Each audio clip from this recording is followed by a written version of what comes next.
formal inauguration of the two-day tax conclave on direct and indirect taxes, day 2, jointly organized by AGFTC and ITBA. I request the audience to please be seated in the auditorium itself as we are about to start with our first session for the day, first technical session on concept of real income and important Supreme Court judgments by Senior Advocate Saurabh Soparkar ji. So please be seated in the auditorium as we are about to start in a while.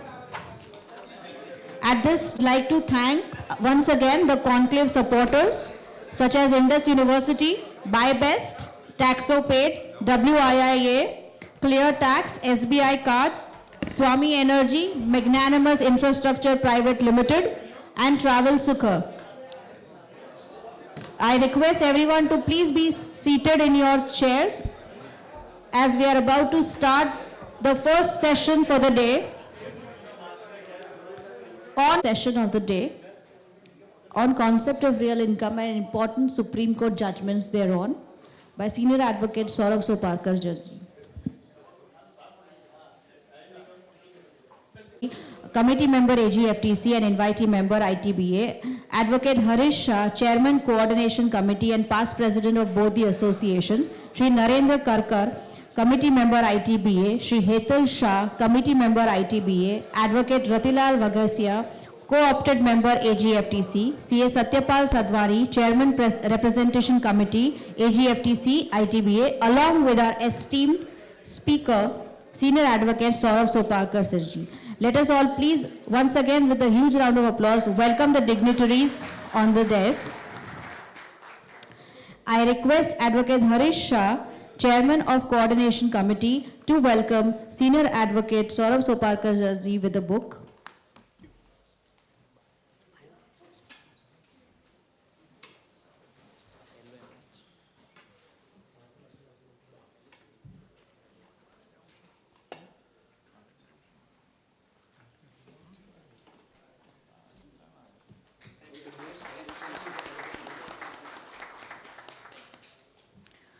I also invite CA Satyapal Sadhwani, Chairman of Representation Committee, AGFTC and ITBA, to present a memento as a token of our gratitude to our eminent speaker.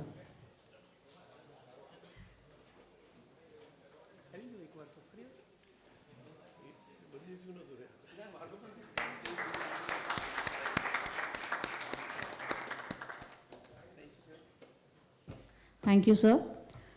Before I invite sir onto the podium, it is my humble privilege to introduce Senior Advocate Saurabh Soparkar Sirji.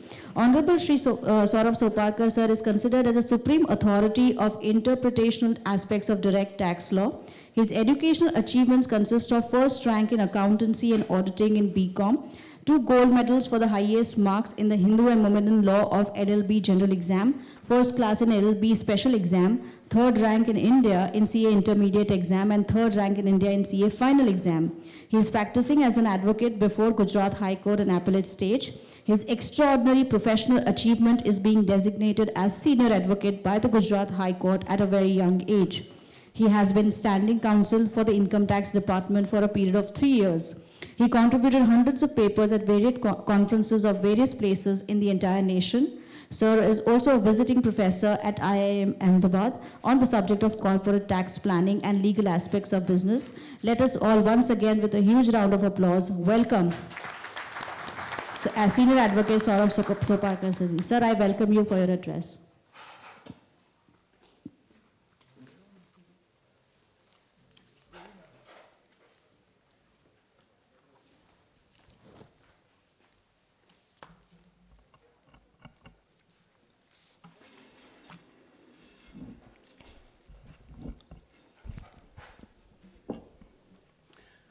Mr. Chairman, sir, distinguished guests, friends, it's a pleasure to be here, pleasure to be in real world from virtual world. Last 1 year has been a year of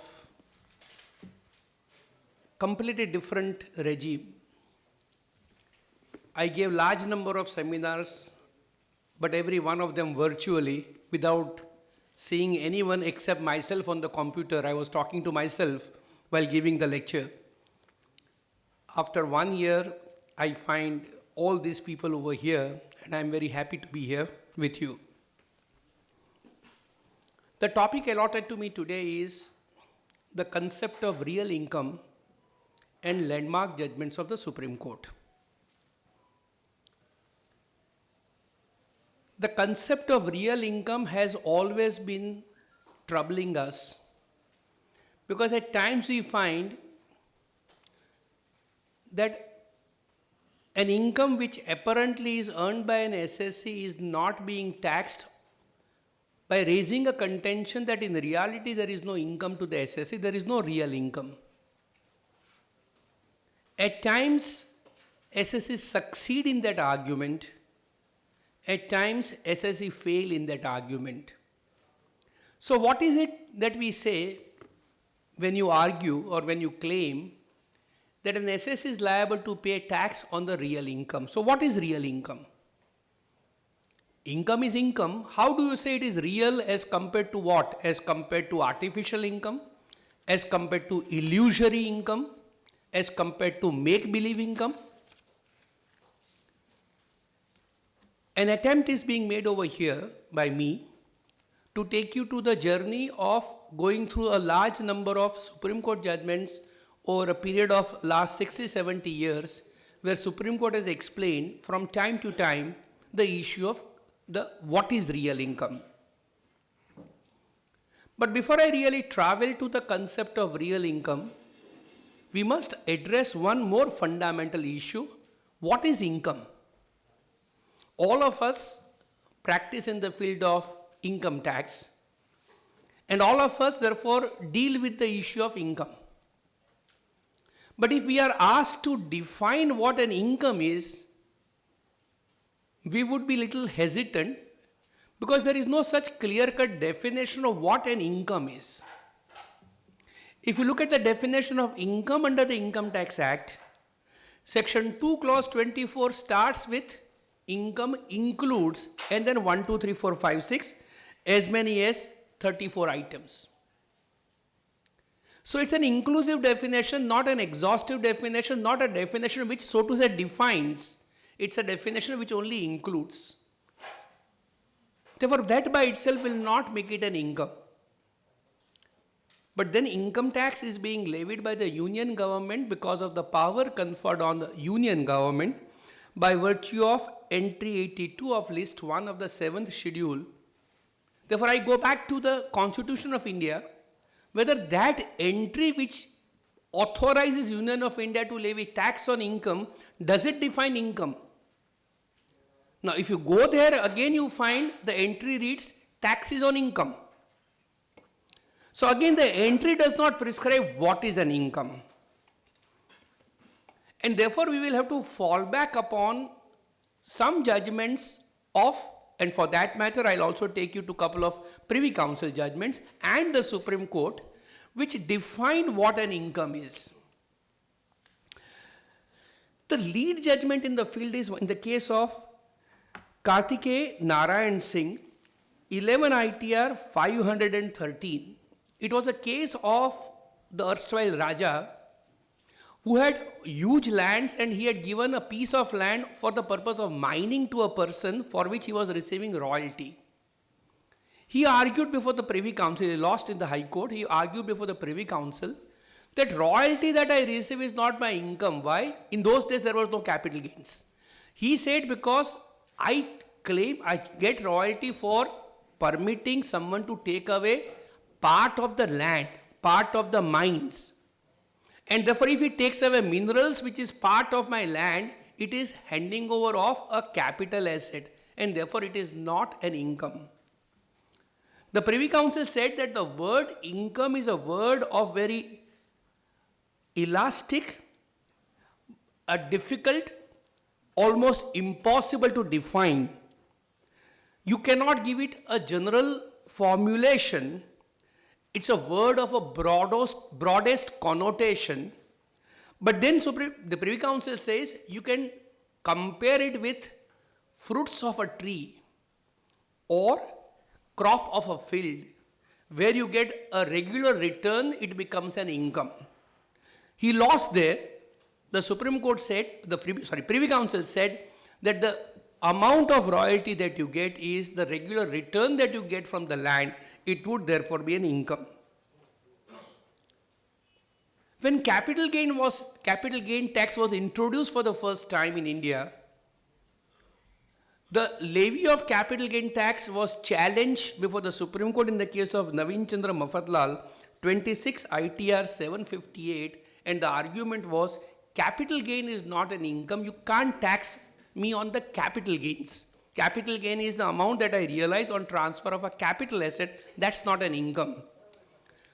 After considering both American judgments and Australian judgments, Supreme Court of India took the view that even in those countries, it was accepted that income would also include capital receipts or capital gains, and therefore levy of capital gains tax was held to be possible because even capital gain would be an income. Whether saving of expenditure would be an income. An SSC challenge before the Supreme Court levy of tax on income from house property on the ground that when I stay in my own house, self-occupied property, I am not earning any income. I am staying in my own house, I am not paying rent to myself. How can you tax me on income on self-occupied property? The Supreme Court says in the case of 128 ITR 315 Bhagwan Das Singh, that what you save is also your income. If you would not have stayed in your own house, you would have stayed elsewhere, in which event you would have been required to pay rent. And therefore, when you stay in your own house, you are saving, that itself would be an income. Similarly, dimmed income. The Section 64 was challenged before the Supreme Court on the ground, you can't tax me for the income that my spouse earns, you can't tax me for the income that my minor children would earn, it is their income. How can you say it is my income? My income is my income, not someone else's income. Again, Supreme Court said that legislature can make a provision in relation to someone else's income to be taxed in the hands of SSC, so long as there is a close nexus or connection between them.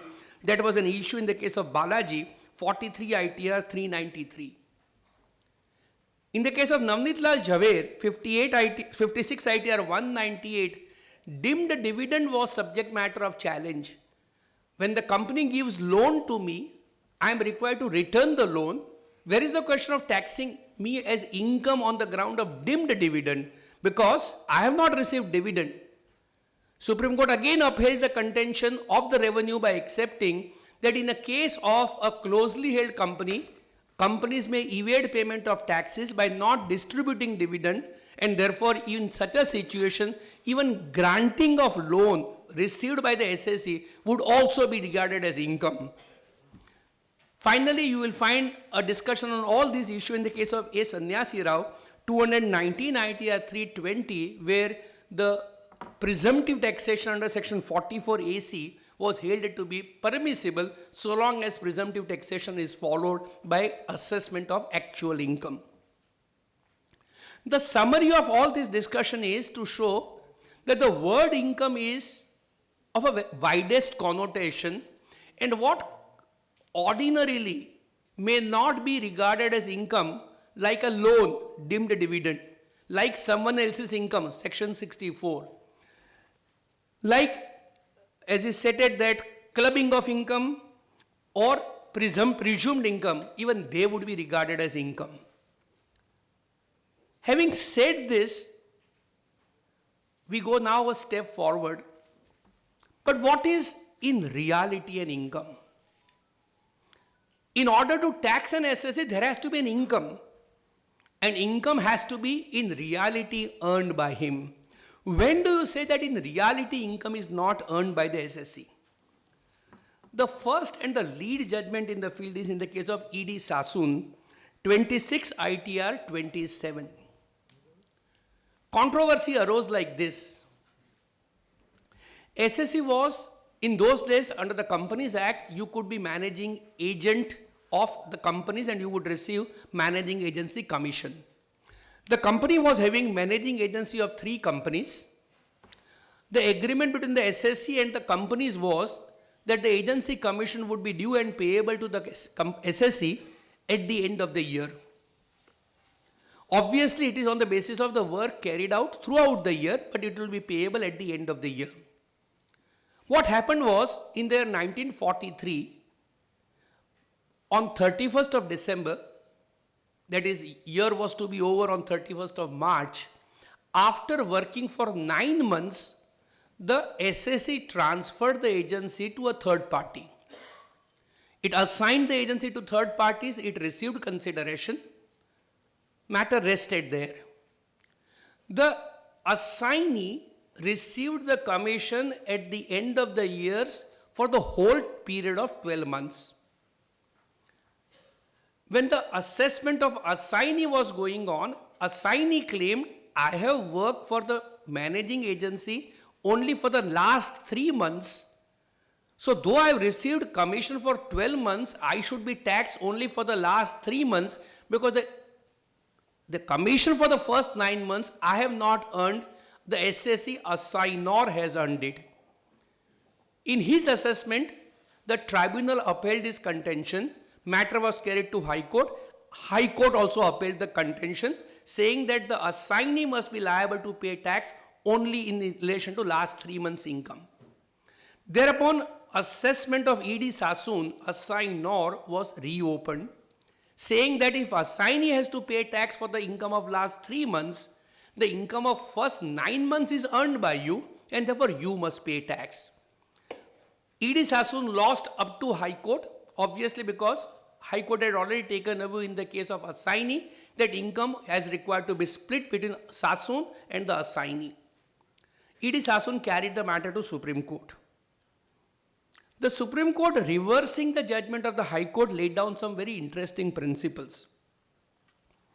Supreme Court said agreement between the managing agents and the companies was that income would accrue to the SSC at the end of the year. If income was to accrue at the end of the year, on the day on which the SSC transferred the agency to the assignee, no income had accrued to the SSC. Income was to be computed as a percentage of profit. The profit of the companies would be determined at the end of the year. Assignees would be therefore entitled to commission for the whole year. And therefore it is only the assignee who is liable to pay tax. In reality, income for the first 9 months did not accrue to the SSC. Supreme Court acknowledges that accrual is not equivalent to receipt. The fact that SSC did not receive the money is not material. If income accrued to him, then he has to pay tax. But the question is, did the income accrue to him? And Supreme Court says,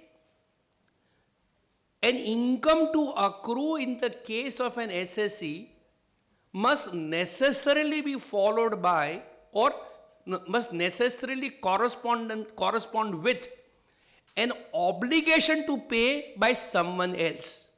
I have a right, provided somebody has an obligation.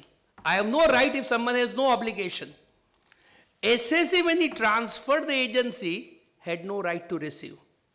SSC had no right to receive because the companies had no obligation to pay. Companies had an obligation to pay only at the end of the year. And if the companies had no obligation to pay, SSC had no right to receive, income does not accrue to the SSC. High Court had said, but SSC had rendered services for the first 9 months. So SSC must pay tax. Supreme Court says, rendering of services has nothing to do with right to receive income. True, SSC had rendered services, but at the time when the services were rendered, income did not accrue. Income accrued after the SSC relinquished or assigned the agency, and therefore it is only the assignee who is liable to pay tax and not the SSC. Moral of the story, if you give up source of income before income accrues to you, then no income accrues to you having given up the source. Therefore, E.D. Sasun lays down a principle that though you may have rendered services, if rendering of services is not coupled with accrual of income simultaneously, if accrual of income has to take place at a future date, the test is at the time when income accrued, who was entitled to the same.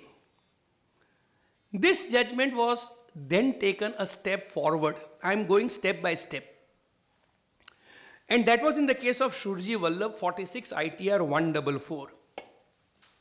So Surji Vallabh case is also one of managing agency. Facts are slightly different, but the difference is interesting. Surji Vallabh was having managing agency of couple of companies. Now Surji Vallabh wanted to transfer managing agency to a group company. Now when it wanted to transfer the managing agency, some shareholder objected to it. Now the old terms of the agency commission were that SSC was to receive the agency commission at 10% of the freight. It was a case of a shipping company. So 10% of the freight. The agreement was renegotiated and it was agreed that SSC would receive not 10% of freight but 2.5% of freight as income. This negotiation etc. took place after December of the year 1947. However, on December 47, in the middle of the year, SSC had already passed an accounting entry recording commission at the rate of 10% of freight income. Obviously, after recording that entry, the agreement was reworked and therefore SSC said, now I have to pay tax only on a 2.5% because I am entitled to get only 2.5%. Question that arose was, at the time when SSC worked, the agreement said SSC is entitled to 10%. In the middle of the year, the agreement is reworked. SSC was then found to be entitled to not 10%, only 2.5%. In the meantime, in the middle of the year, SSC had already also passed an accounting entry recording or recognizing income at 10%. SSC claimed, but then before the end of the year, agreement is reworked and therefore now I can be called upon to pay tax only at 2.5% of the freight income. Please mark, this is not a case where the source is given up because he still continued to be managing agent. This is a case where there was a change in the terms of the agreement, but in the middle of the year.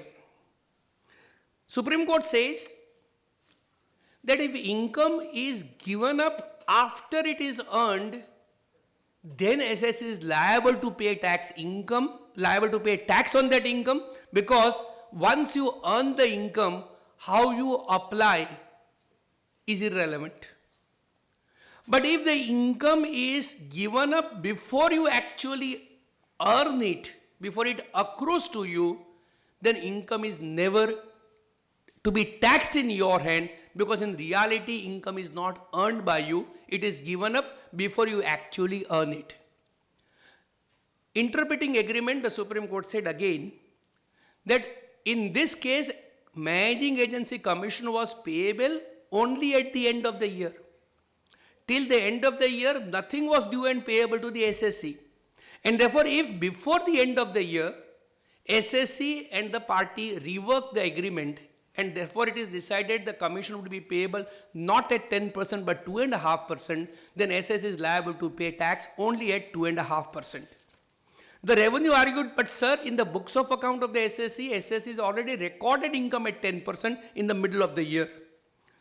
Supreme Court said, accounting entry is wholly irrelevant. What is relevant is whether income accrued to the SSC. Once the agreement changed, the very basis of computing income payable to the SSC or income receivable by the SSC underwent a change, and with this modification, the right to receive income also stood modified. And because right to receive income stood modified, SSC is not liable to pay tax on the differential 7.5%, he would be liable to pay tax only on 2.5% of the total freight. Just compare the facts with the next judgment in the case of Morvi Mercantile, 82 ITR 835. That was a case when SSE had lent money to a subsidiary. Now SSE was entitled to commission from a subsidiary. Terms of the agreement were that commission would be payable to the SSE when the accounts of the subsidiary will be finalized, but it would be paid over. It would accrue to the SSE when the accounts are finalized, but it would be paid over when the accounts are approved in the general meeting of the subsidiary. Now accounts would be finalized as on 31st of March, but the accounts would be approved in the general meeting, let's say in June, July, August, 4-5 months thereafter.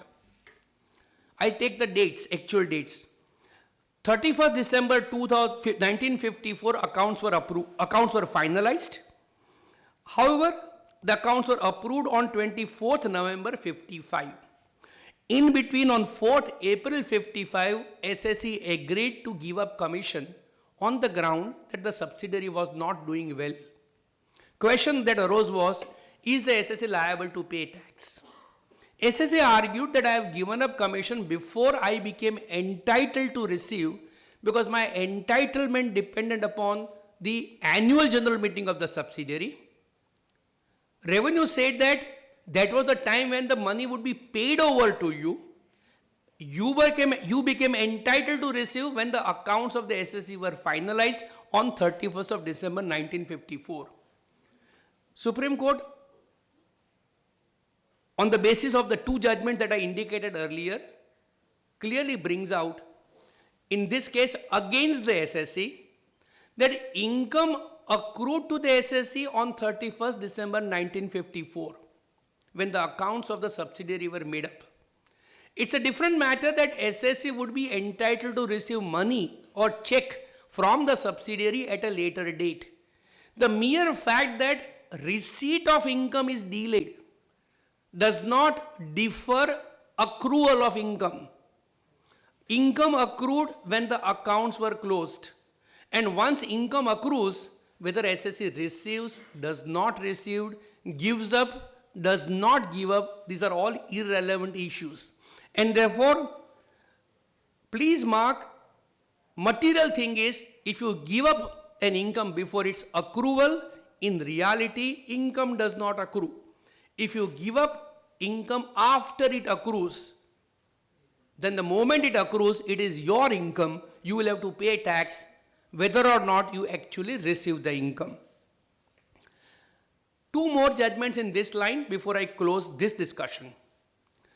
Godhra Electricity, 225 ITR 746, a very, very interesting judgment. SSE was, as the name suggests, electricity company. In those days, there were private electricity companies. So it was a private electricity company. It increased the tariff rate at which it would charge electricity from the consumers.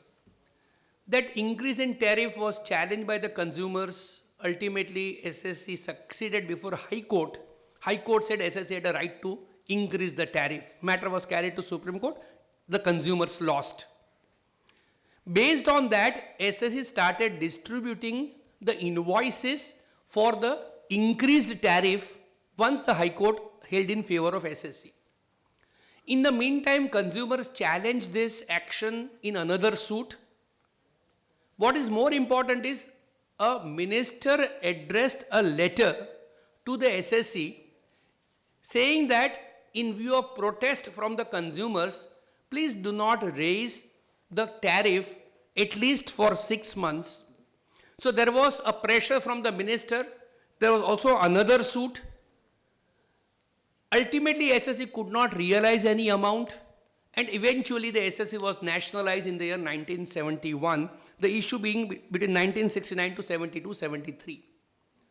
Question was whether SSE is liable to pay tax on this differential tariff. Please see here, not only SSE in its books of account has credited this additional tariff because SSE had raised extra bills, but bills at the higher rate. SSC had succeeded in litigation, therefore SSC was entitled to receive. High Court of Gujarat took the view against the SSC by saying that in view of the fact that litigation was in favor of SSC and SSC had raised invoices, the income has accrued to the SSC. The fact that SSC could not realize the money because of political pressure or otherwise is irrelevant. The Supreme Court reverses the judgment. Supreme Court says reality shows that SSC has not been able to realize the enhanced tariff. It is true, Supreme Court says, letter of the minister is not binding. But then, and please mark this interesting phrase Supreme Court has raised. Supreme Court says one must look at the things from practical point of view. Do not go by highly legalistic view that I have a right to receive, I have issued bill, income accrues. In reality, because of political pressure, SSC was not in a position to realize the money because there was a political pressure preventing SSC from realizing the money.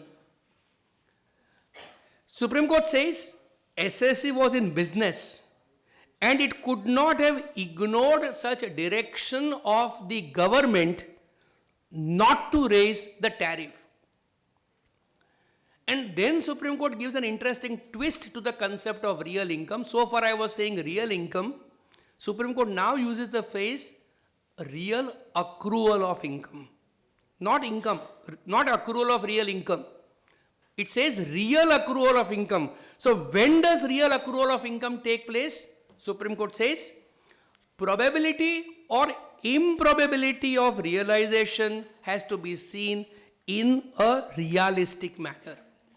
So if talking realistically, it appears that income would never be received by the SSC.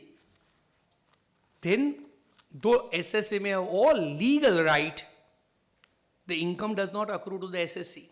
Therefore, reversing judgment of Gujarat High Court, Supreme Court took a view in such a situation when on account of political reasons, on account of the litigation, on account of subsequent events that is found, SSC has not been able to recover the money. In reality, income never accrued to the SSC. One more judgment before I close to the general principle. Then I'll go to some specific issues. Excel Industries, 358 ITR 295. SSC was in the business of exports, and when it would export, it also would receive import licenses or DEPB, as a result of which SSC can import goods without paying the customs duty. Let us hypothetically take a view. SSC exported goods worth rupees 100 crore. SSC therefore got advance license or DEPB worth rupees 10 crore, which would mean it can import goods without paying custom duty of rupees 10 crore. Exports has taken place in year 1. In year 1, SSC has received the licenses. But in year 1, SSC has not imported the goods, therefore it has not used the licenses. SSC used the licenses in year 2. SSC said that benefit of license is available to me in year 2, therefore I will pay tax on this rupees 10 crore in year 2 because it's an income which is accrued to me next year. Revenue said exports are of year 1. It is the exports which have given rise to this license, and therefore on matching concept you will have to offer for tax income of rupees 10 crore in year 1. Therefore the dispute was when does the income accrue, year 1 or year 2. Supreme Court lays down 3 interesting principles. We are not concerned with second and third. One being, why is government fighting for year 1 or 2? So long as SSC is paying tax, it's irrelevant. Government should not fight, but I'm not going into other principles. The Supreme Court says, go back to Shruji Vallabh. In order to tax an income, there has to be an obligation of someone else to pay that income. Now SSC has got advanced license, SSC has got DEPB in year 1. But so long as SSC does not utilize the license, there is no benefit to the SSC. The SSC will get benefit only when he will actually import the goods, and that happens next year. So it's only when he actually imports good in next year, the SSC is entitled, because the customs department is obliged to permit SSE to import goods without payment of custom duty. In year 1, there is no entitlement, there is no liability, because entitlement cum liability is in relation to actual import and not probable import. Court says hypothetical income which may or may not ultimately be earned cannot be taxed. Why it is hypothetical income? Next year SSE may choose not to import at all. Next year the policy of government may change and import may not be possible. Next year government policy may change and import duty might be abolished. We do not know. Therefore, in the year 1, this is all hypothetical as to whether I will or will not import and utilize the license. Therefore, the Supreme Court says probability or improbability of realization is required to be seen. Issue is required to be examined from a realistic and practical point of view. And now again Supreme Court goes a step forward. Assessing officer is required to be pragmatic and not pedantic in his approach. Pragmatic means open-minded with a business sense. Pedantic means someone who is just having no greater vision, an ordinary man. He is not required to act as a pedantic man. He is required to act as a pragmatic person to examine the whole situation. There were one set of judgments. These set of judgments very clearly bring out what is real income, when is it that SSE can avoid liability to pay tax which is on income which is not earned by him by claiming that this is not in reality my income. Having said this, let us see a couple of situations where the concept of real income failed and why did it fail. The classic judgment is that of State Bank of Travancore 158 ITR 102, which revenue has been always citing, but we must understand why is it that SSA lost there. That was a case of the bad loans or NPAs, or as is now being called sticky loans. Bank had given loans, or that was a case of series of banks, they had given loans, recovery or realization of which was doubtful. Question that arose was, when the realization of the principal itself is doubtful, whether banks are required to pay tax on the interest on these accounts. Case of the SSE was that when the principal itself is not likely to be realized, how can you call upon me to pay tax on interest on these accounts?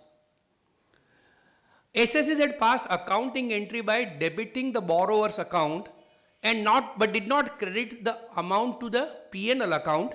SSEs credited the amount to P&L suspense account. The SSEs therefore claimed that we have not even taken the amount to profit and loss account, and therefore the income is not earned by us, because in reality income does not accrue. It does not accrue in reality because there is no chance of amount being recovered. Supreme Court holds against the SSE, laying down some important principles. Supreme Court says there are two methods of accounting, cash or mercantile. Now in case of mercantile method of accounting, once income accrues to the SSE, then SSE is liable to pay tax, and an income which accrues to the SSE cannot be diminished, cannot be reduced by the notion of real income. So real income will not reduce or eliminate the accrued income. How does Supreme Court examine the earlier judgments? Supreme Court says all earlier judgments are judgments where in reality income never accrued to the SSE. Whether income accrues or not will be examined on practical aspect, on the basis of reality of the situation, taking into consideration overall facts. So that is question number 1. Whether on the basis of all factors taken together income accrues or does not accrue. There you might take a view that in reality income does not accrue.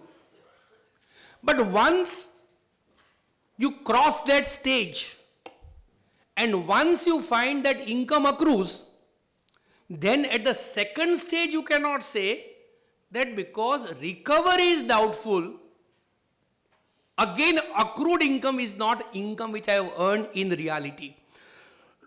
In other words, for the purpose of adjudicating accrual of income, apply all principles. But once a real income accrues, then you will have to pay tax, notwithstanding the fact that income is not actually realized by you. For accrual, see reality, but for taxation, then you don't need to see reality. Supreme Court says, concept of real income cannot be used to defeat the provisions of law. If in law income accrues to you, or if in law accrued income must be subjected to tax, you can't say that, sir, I am very sorry, I did not realize the money and therefore I will not be required to pay tax. This judgment is utilized by the department quite often against the SSC, but please mark, the Supreme Court is not saying the concept of real income is not present. Supreme Court is saying concept of real income is still very much in existence, but not at the stage number 2 after accrual. It is applicable at stage number 1 on the question of whether or not accrual took place. It's here that we have to be very sure as to whether income would or would not have to be taxed. Whether accounting entry would have any adjudicatory issue over here, whether presence or absence of accounting entry would have a bearing on accrual of income. Three interesting judgments of the Supreme Court.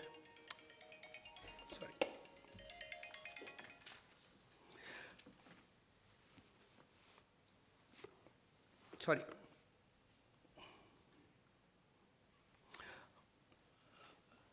The first is the judgment of Supreme Court in the case of UP State Industries Development Corporation 225 ITR 703.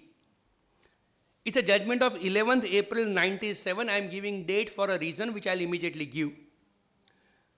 It is a case of UP State Industrial Development Corporation, which is a government corporation. That government corporation was in the business of acting as underwriter of a public issue.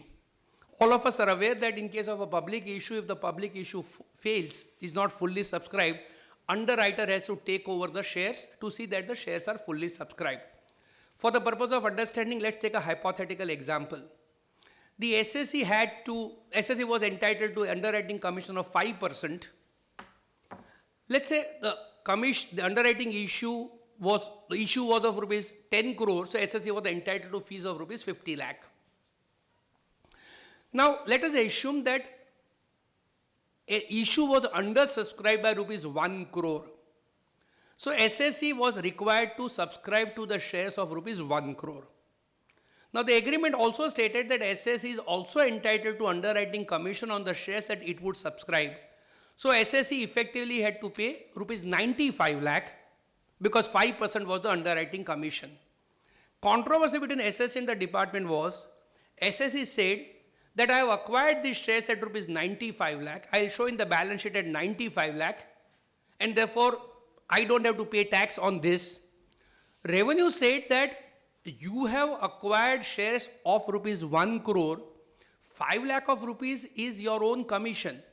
So what you have to do is show assets of rupees 1 crore, 5 lakh is your commission. SSC said I will show asset at 95 lakh and no commission. Question was as to whether SSC is liable to pay tax on this sum of rupees 5 lakh. Now, SSC relied upon the standard accounting textbooks for the purpose of claiming that in case of an underwriter, the transaction would have to be recorded at net price of 95. 5 rupees is not what I have earned. I have got share at a price of discount of rupees 5. So it's not as if I paid 100 and got back 5. In fact, in reality, I paid only rupees 95.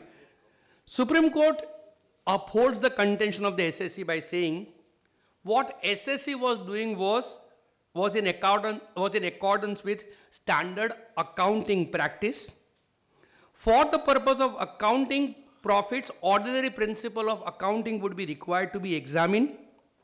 So long as ordinary principles of accounts are not in conflict with the Income Tax Act, the accounting treatment adopted by the SSC needs to be accepted, and therefore, when the SSC has adopted an accounting which is not contrary to the Income Tax Act, the same is required to be accepted.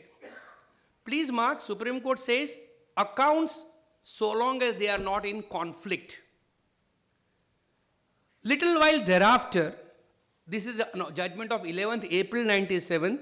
On 3rd July 97, another bench of Supreme Court, a larger bench of Supreme Court, Tuticorin Alkali, 227 ITR 172, holds slightly differently. That was a case where SSC had to put up a huge plant, it had borrowed money.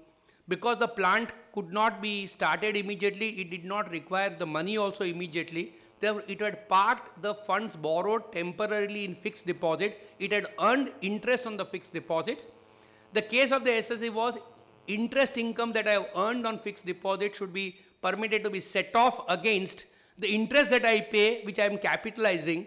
And SSC wanted to justify its position on the basis of the accounting policy adopted by the Institute of Chartered Accountants. Accounting guidance note to accountancy permitted such accounting treatment. And SSC therefore said that this is not my income, this is nothing but recoupment of a part of a cost, etc., etc. Supreme Court holds against the SSC. Supreme Court says, this is the interest that you have earned on the deposit, it is income from other source. Money that you borrow is for the purpose of business, therefore interest is under the head business income. Your business income head has not started because business has not started, therefore that interest will have to be capitalized. And even though that interest is paid by you, that being not permitted to be set off, you will have to pay tax on this particular interest income. SSC argued, but sir, in reality, accounting standard permits me to have this set off. The Supreme Court says, argument based on accounts have little merit. If such practice cannot be justified by any principle of statute or is contrary to statute. It also says law does not march on the footsteps of accounting profession, and therefore tax is to be determined on the basis of principles of Income Tax Act and not accounting standards. Now, please mark a little but important distinction between two judgments. In UP State, Supreme Court says, so long as accounts are not in conflict with the Income Tax Act, accounts can be examined, accounts can be relied upon. In Tuticorin, Supreme Court says, in order to rely upon accounts, you must find support from Income Tax Act. In other words, if Income Tax Act does not support it, accounting treatment is completely irrelevant. Therefore, Tuticorin goes to show, look at Income Tax Act only. Don't look at accounting principle. If whatever Income Tax Act requires you to do it, you will have to do it. Supreme Court said in reality there is an interest income. In reality there is no right to set off interest income against interest expenditure. You will have to pay tax. Now this conflict was noted by a later judgment of Supreme Court in the case of virtual software system, a recent one, 404 ITR 409. That was a case where a leasing company, again interesting facts. Let's take hypothetically a situation, SSC leases out an asset worth rupees, let's say 10 lakh. And SSC says, I will have lease period of 5 years and every year you pay me lease rental of rupees 4 lakh. At the end of 5 years, asset is yours. So SSC will receive rupees 20 lakh over a period of 5 years for an asset of 10 lakh. Now, obviously, lease rental that SSC receives of rupees 20 lakh, part of it is toward the cost of the asset. So SSC would open a lease equalization fund and appropriate part toward the cost of the asset. This is in accordance with the accounting standard prescribed by the Institute of Chartered Accountants. The revenue said that, look, lease income is an income. If lease income is an income, whether your accounts permit or not is irrelevant. The Supreme Court said, Institute of Chartered Accountants of India is a recognized body for the purpose of preparing accounts under section 211 3C of the Companies Act. What SSC does is realizing or recognizing real income. SSC has recovered rupees 20 lakh over a period of 5 years. Part of it is principal recovery, part of it is interest recovery. Therefore, if SSC bifurcates the lease rental into two parts, takes one part towards lease equalization fund, recovery of principal, other to P&L account, recovery of interest, that accounting treatment is a permissible accounting method. Supreme Court also notes, yes, Tuticorin said it has to be supported by accounts, supported by law. But then it says, now we have section 145A. Under section 145A, accounting standards are mandatorily required to be fulfilled. Revenue says, but there is no accounting standard prescribed. In those days, there was no accounting standard prescribed. Supreme Court says if there is no accounting standard prescribed by the institute, by the government under section 145A, will go by the accounting standard of the institute. And if accounting standard of the institute permits such bifurcation of receipt into two parts, in reality, what is recovery of capital can never be taxed as income.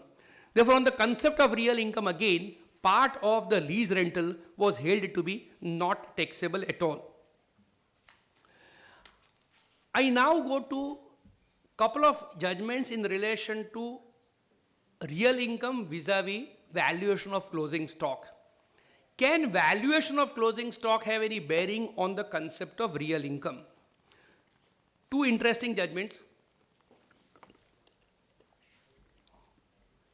United Commercial Bank 240 ITR 355. It's a very, very interesting judgment. Under the Banking Regulation Act, under section 29 of Banking Regulation Act, a bank is required to prepare its balance sheet, recording its investments in security, etc., only at cost. 240 ITR 355. Only at cost. Now, all of us are aware that in case of a bank, the investment into security is a stock in trade. And stock in trade, Chainrup Sampat 24 ITR, you have to value at cost or market value, whichever is lower. However, bank was prohibited from valuing the stock at below the cost, though market value was lower, because Banking Regulation Act did not permit it to prepare balance sheet taking cost or market value, whichever is lower. Therefore, what the SSC did was this. Let us take hypothetically again an example. It has security worth rupees 100 crore on the balance sheet date, but market value of the security is rupees 95 crore. So there is a loss of rupees 5 crore. So what the bank would do with this, let's say its profit is rupees 20 crore. In its return of income, it will say profit of rupees 20 crore less rupees 5 crore, diminution in the value of closing stock. So although it would prepare accounts showing showing cost of the security, for the purpose of income tax, it will adopt the principle of cost or market value, whichever is lower.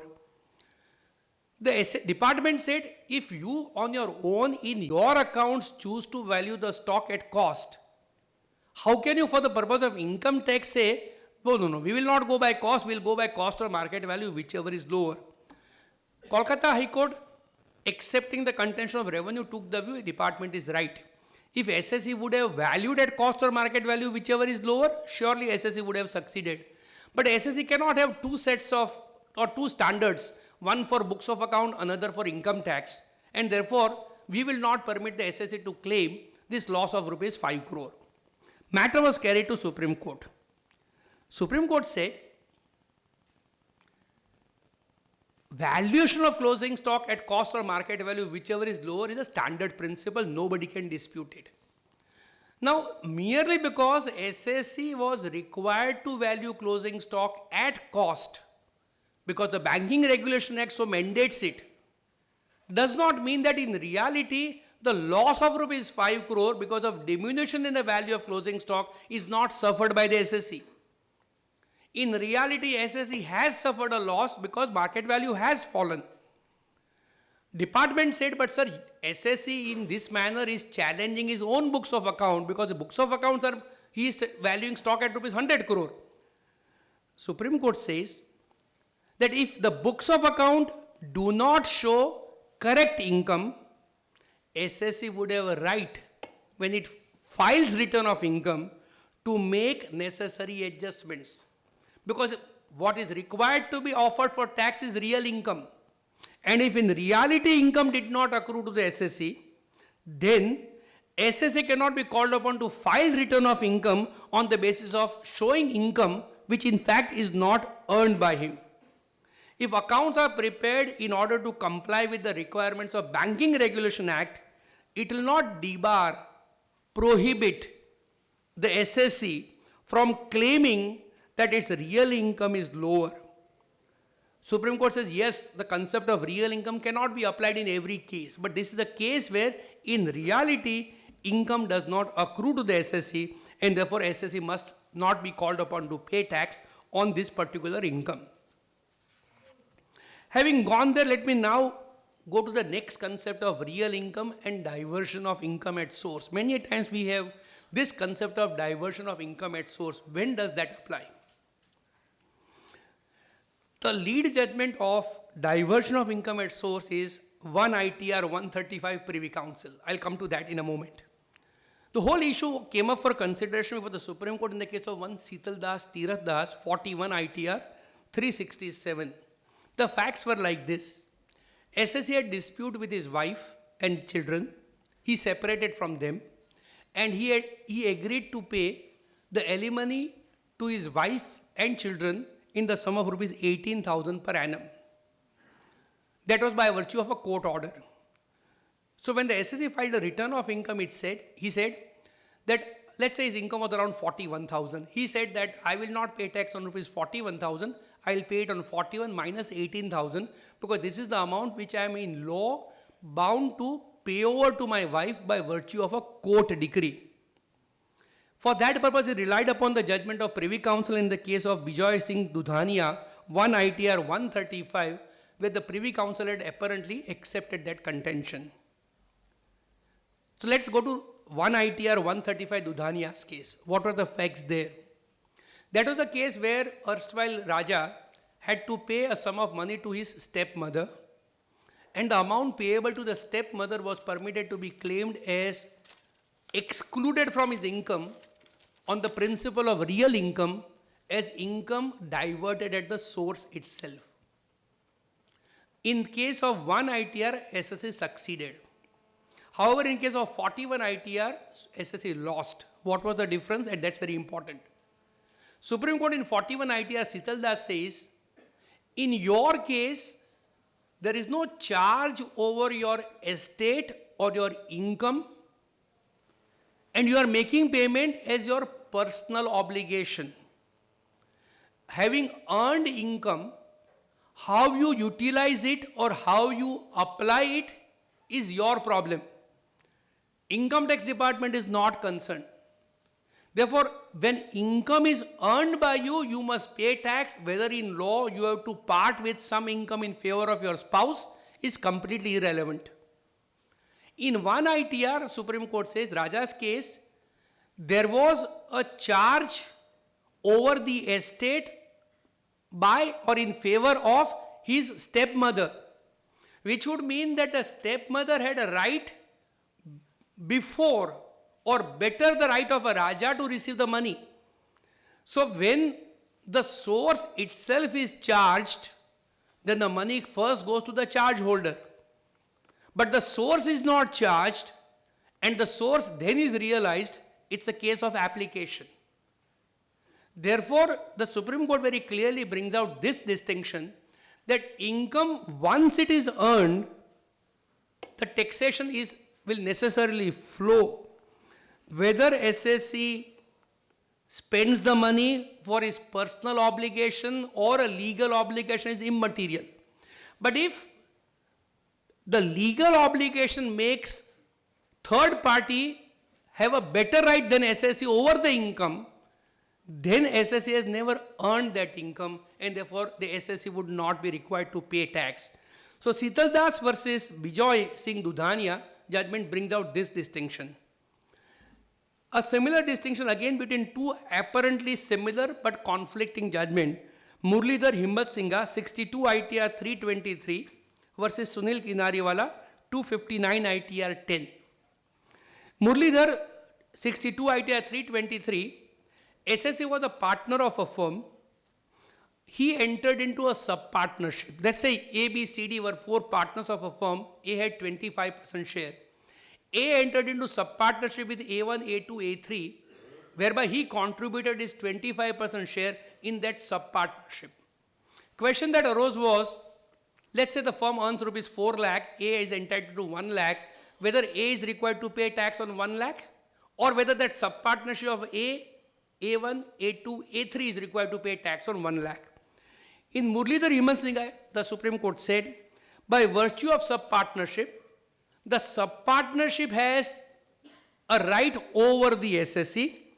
The fact that firm and other partners B, C, D may not recognize is immaterial, but so far as partner is concerned, he is sitting there with A, B, C and D, not for himself, he is sitting there for the sub-partnership of A, A1, A2, A3. Therefore, income will be taxed not in the hand of A, but in the hand of that small sub-partnership.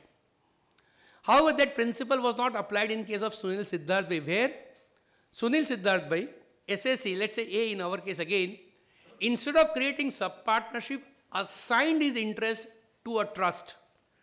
SSC assigned the interest to the trust and SSC claimed, I have not earned the share of profit, the trust has earned the share of profit. Supreme Court said, once you assign, it is not as if you are not earning. What is happening is, you are earning and then you are parting with the funds in favor of the assignee. The Supreme Court said, assignment does not create a better title over the title of the SSC. SSC continues to be the owner of the asset, and if SSC continues to be owner of the asset, even post assignment, SSC would be liable to pay tax on this. Murlidhar was cited before the Supreme Court. Supreme Court does not distinguishes it by saying that was a case of a sub-partnership where the sub-partnership had a better title than the partner, whereas in case of assignment, the assignee has no better title than the SSC. Therefore, again, principle of real income will have to be seen applying the facts of the case to the principle of law. One will have to be extra careful whenever such documents are drafted to find out as to what would be the implication of such a transaction. Principle of real income in a given case can be very interesting. T. Jayachandran, a recent judgment of Supreme Court 406 ITR page 1, brings out an interesting situation. SSC was broker with Indian banks and SSC had agreed that it will ensure that it will pay interest on deposits it will place at 12.5%. Now, in those days also, interest at 12.5% was not receivable. So what SSC did was, SSC entered into an arrangement with the person who had received deposit, public sector undertakings, whereby public sector undertakings would buy and permit SSC to buy and sell shares from the market, and SSC would make significant sum of money, profit, and that profit would be paid over by the SSC or by the broker directly to the banks. Slightly complex structure. To put it simply, SSC would be permitted to earn some additional money, and that additional money would be paid over as additional interest. Question was, in those days, I am talking about the year 1991, SSC had received almost 9 crore of rupees. 14 crore of rupees. Question was whether this is SSC's income or otherwise. SSC claimed, I am permitted to earn additional income, but that additional income is permitted to be received by me so that I can pay off the incremental money to the bank. I have not kept a single rupee with myself. The Supreme Court said, in reality, this is not income of the SSC. Arrangement was SSC would be permitted to earn additional income so that additional income can be paid over to the rightful claimant. But Supreme Court also says, physical receipt of income is not equivalent to receipt of income on reality basis. Merely because you physically receive check, that does not mean that is your income. Whether in reality it is your income or not is to be seen. If you are holding that money in trust for someone else, in reality it is not your income, and concept of real income would be material. Finally, last judgment of the Supreme Court, again a recent one, and it's important because so far we have seen all judgments of real income on the principle of, by and large, business income. For the first time, I find Supreme Court making an inroad in the other head as well. Balbir Singh Maini, 398 ITR 531, a recent judgment of Supreme Court brings out this issue very beautifully. SSE was owner of a plot of land. It entered into a development agreement with a third party. Partly that agreement was carried out, partly that agreement was not carried out. Ultimately, the matter went into litigation because the building permission was not available, etc., and agreement failed. Let us take a simple situation for our purpose. SSE entered into a development agreement and had to receive rupees 5 crore.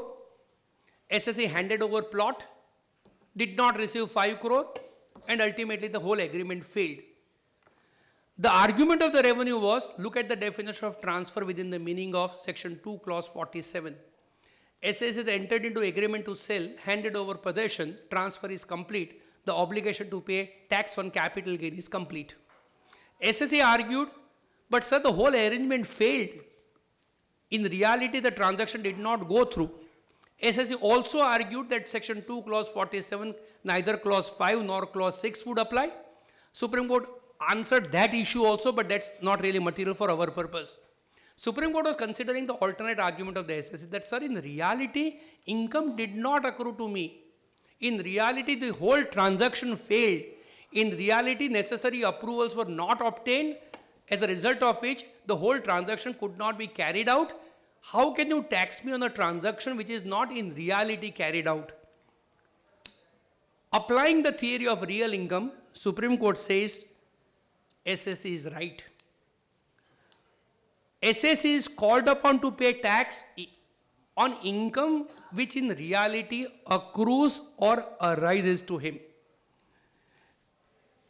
Income must be there. Hypothetical income is no income. If the permissions which were necessary for the purpose of carrying out transactions have not been given, then the whole transaction fails. If the transaction fails, no income ever accrues to the SSE. There is no profit or gain, and therefore SSE cannot be called upon to pay tax. Why is this judgment important? Many times SSE enters into an agreement to sell property, sometimes hands over possession, then there are disputes between the parties, the builder thereafter does not continue with the arrangement, land is returned back, revenue invariably raises the contention that having agreed to sell, having handed over possession, so far as you are concerned, taxing event has taken place. The fact that land has come back, the fact that the whole transaction has fallen through is irrelevant, because once capital gain tax liability accrues, that liability must be taken to its logical end. This judgment of Supreme Court makes it clear that is not what the law is. In law, you must see as to whether in reality the transaction is actually carried out or not. Why is it important? As to whether transaction is carried out or not may not be decided in that year. That will be decided in a year or 2 years or 3 years thereafter. And yet, Supreme Court looks back and says that subsequent events make it clear that in reality the transaction never took place, and if in reality transaction never took place, then in reality income never accrued or arose to the SSE. With this, I complete my talk on the concept of real income and the recent, the landmark judgments of the Supreme Court. As I said in the beginning, it has been a year after I came in public and from virtual to physical platform. It has been a pleasure. Thank you very much for listening to me very patiently. Thank you. Thank you very much indeed, sir. The House is open for questions. If you have any, please feel free to ask. Yes, sir. An assessee generating an income without incurring any expenditure, will it be taxable income? Or to generate the income, there must be Your question is whether incurring of expenditure is condition precedent for earning income? Sorry sir, an assessee generating income without incurring any expenditure, will it be taxable? Or to tax the income, there must be an expenditure? If I give you gift of rupees 1 lakh, would you be paying tax? 56. Have you incurred expenditure?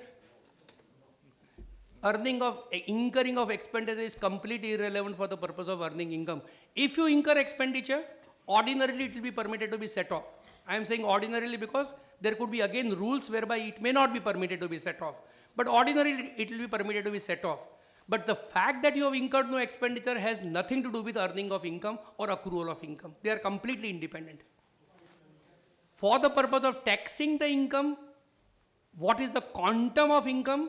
Maybe expenditure that you incur is material. But not for the purpose of determining as to whether or not income is accruing or not. It will accrue whether you incur expenditure or not. Himachal? Any other question? Do we have any other question? Yeah. One more question. The XYZ company finalizes its books of accounts on 31st March 2019 and provides MD's remuneration of rupees 5 lakh. Company has not deducted TDS on salary provision under section 192 of the Income Tax Act. The TDS then deducted by the company when annual general meeting of the company is finalized on 30th June 2020. That is after the 6 months from the date of finalization of books of accounts. AO issued notice to SSC for not deducting tax in time. That is on 31st March 19. SSC replied that expense is crystallized when this remuneration is approved by AGM. Whether there is any default of company or TDS for company, whether the accrual of income when in the hands of the MD, what is the accrual of expenses in the hands of the company. This would depend upon the nature of agreement between the MD and the company. Let's say the agreement says that you are to be paid fixed salary on a month-to-month basis. The income would accrue on a month-to-month basis. If it is fixed salary plus percentage of the profit or percentage of turnover as a commission, then so long as the figure of turnover and commission etc. is not approved in the general meeting, it will not be final. So if the salary is payable to you on a fixed basis, it would accrue to you on 31st of March. But ordinarily the salary is being paid as a percentage of profit. In that event, it will not accrue till the same is approved in the general meeting of the company. Having said this, so far as the managing director is concerned, again it will be mirror image. If he has received it on a month-to-month basis, he will have to pay tax. If the amount becomes payable to him, like Shital Das, Thirat Das or Murlidhar, only when the accounts are approved, he will have to pay tax only after the accounts are approved, not prior thereto. What about TDS? TDS would be only if the amount is payable to the SSC. If there is no obligation, the question of TDS will not arise. All right, thank you, sir. Thank you very much indeed for your scholarly insights through multiple hypothetical situations and examples that you used for the ease of understanding on the concept of real income and important Supreme Court judgments. Thank you very much indeed. Let us have a huge round of applause once again for Senior Advocate Saurabh Soparkar ji. On this occasion, we would like to felicitate the committee members once again for the hard work and dedication at the hands of our eminent speaker, Senior Advocate Saurabh Soparkar sir ji. I would request you to do the honors as I call out their names. CA Satyapal Sadhwani sir ji will be felicitated first at the hands of Senior Advocate Saurabh Soparkar sir ji with a memento. Followed by Advocate Harish Shah.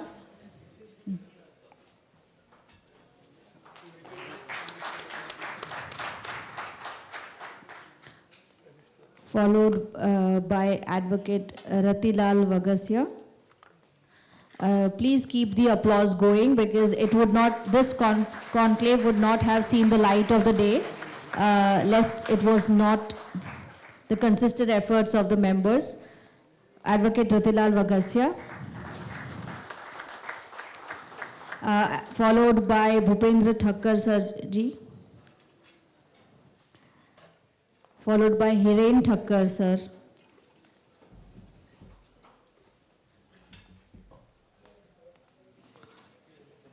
Let's have the applause going. Followed by Hetal Shah, Shri Hetal Shah.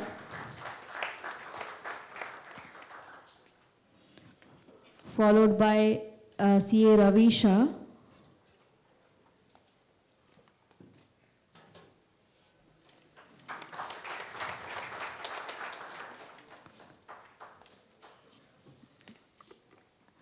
And finally, Shri Narendra Karkar. And finally, Shri Narendra Karkar ji.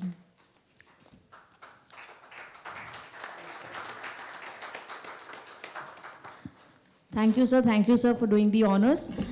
With this, we come to the end of the first technical session for the day. I would request the dignitaries on the dais and of the dais to kindly come forward for a group photograph with Senior Advocate Saurabh Soparkar sir ji. I would request the dignitaries on and off day Tax Conclave 2021.